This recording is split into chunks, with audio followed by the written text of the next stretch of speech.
Ok.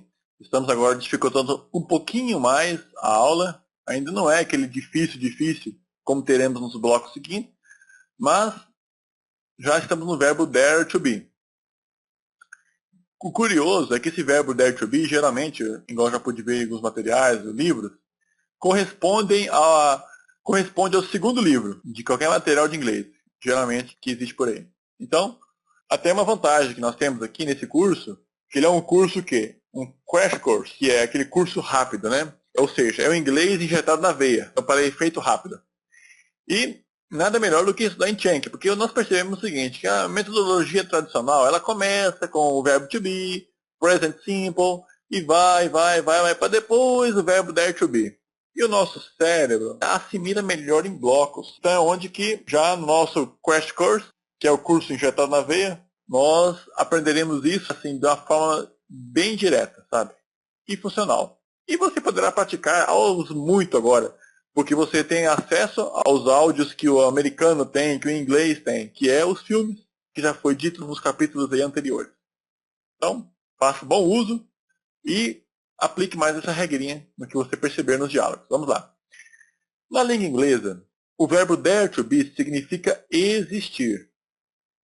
Então a partícula there, que normalmente significa lá, ali, não tem nenhum significado quando utilizada na expressão verbal dare to be. Então, dare to be não tem nada a ver com have, o verbo have. Vou explicar mais sobre isso, porque isso é um grande erro que acontece sempre.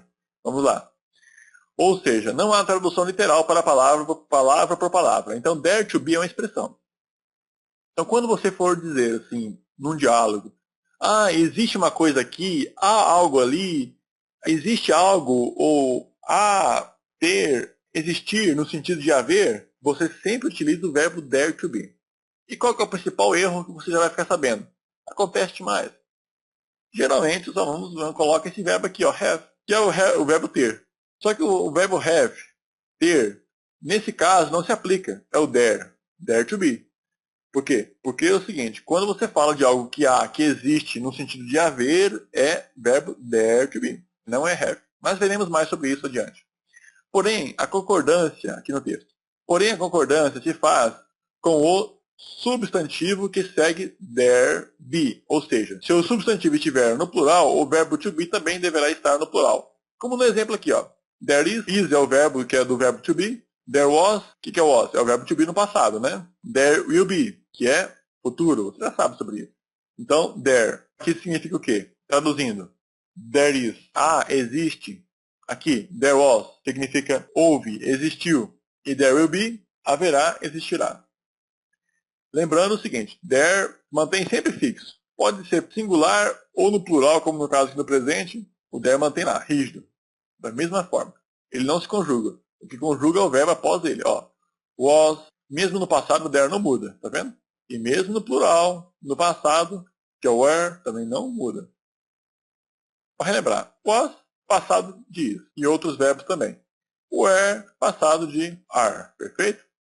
Para você memorizar, né? E will be, futuro. Bom, é isso aí. Então, lembrando o seguinte, não traduza ao pé da letra e não confunda com tal have. Have, se você usar o exemplo aqui, ó. There is only glass on the table. Você está dizendo assim, se há um copo sobre a mesa, você usa o there is. Se usar o have, se usar o have, você vai estar usando, na verdade, para o americano, para o inglês, uma linguagem de índio. Você chegar falando, have is on glass on the table, é linguagem de índio, né? Então, cuidado com isso. There are two windows in the home, ou seja, há duas janelas nessa sala. Havia alguém na porta ontem à noite, there was, verbo no passado. There were cups and mugs, né? Enfim, there were, que é, havia xícaras, né? Havia xícaras, canecas e copos sobre a mesa ontem à noite. There were. Perfeito? Não é have. E there will be, para futuro, sempre dessa maneira, não muda, que é, haverá uma festa na casa dele no próximo sábado, next Saturday. Lembre-se o seguinte, have é linguagem de índio nesses casos. Sempre quando você for se referir a algo que existe, algo que há, você está falando em there. Não é have. Ótimo, vamos lá. E como que nós fazemos então para perguntas e negativas?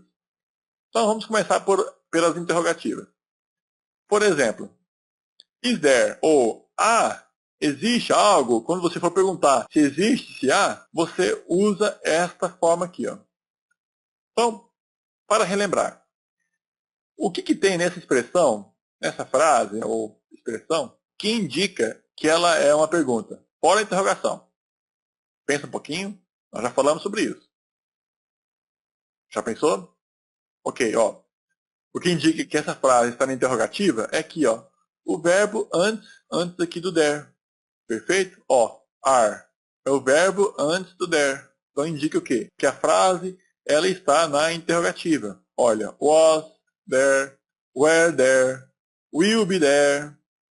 Perfeito? Anteriormente, na afirmativa, there will be, né? Na afirmativa, no para futuro. E já aqui, você inverte. Will there be? Nesse caso, viu? É um caso bem atípico, para futuro. Is there any milk? Há leite na geladeira. Há leite. Is there any milk? Is there many students? Ou havia muitos alunos na biblioteca ontem, no passado? É uma pergunta. Were there? Is there? Verbo antes. Will be there, que é no futuro. Will be there a soccer game. Tomorrow haverá jogo de futebol amanhã. Então lembre-se disso. Verbo antes do there é na interrogativa. Lembrando, não é have. Ótimo, vamos lá.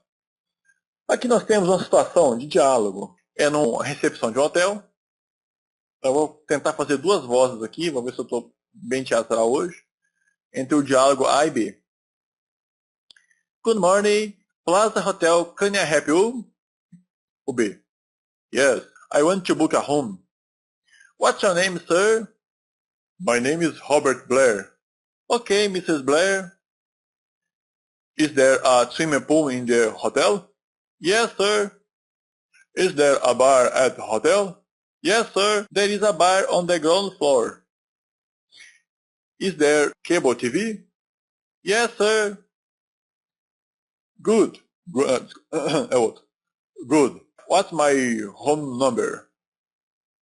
Home number 463. He is our key, sir. Thank you. You are welcome. Acho que hoje eu não estou muito teatral, mas então é um diálogo A e B, recepcionista e o cliente. Então lembra-se o seguinte, olha só as perguntas dele. Is there? Is there? Olha só, existe TV a cabo? Ou tem TV a cabo? No nosso português nós falamos tem TV a cabo? Então, is there? Tem um bar no hotel? Is there? Tem piscina? Is there? Bom, lembre-se o seguinte, é importantíssimo você saber fazer perguntas, ainda mais quando você não estiver muito fluente, precisará de dialogar e conversar com o pessoal. Olha, é ideal você já começar a fazer a pergunta da forma correta. Lembre-se disso. Is there é diferente de have. Né? Então nunca esqueça dessa preposição, que ela é muito importante, inclusive para fazer perguntas se existe ou se há coisa. Bom, acredito que a gente martelou bastante, você não terá problemas, porque você também vai aplicar junto com os filmes. Então, quando você quiser saber da existência de algo, tem que usar o verbo there to be. Nunca use o have, porque have é a linguagem de índio. Muito bem. Até a próxima e veremos mais aprofundado outros tópicos e até mais. Bye, bye.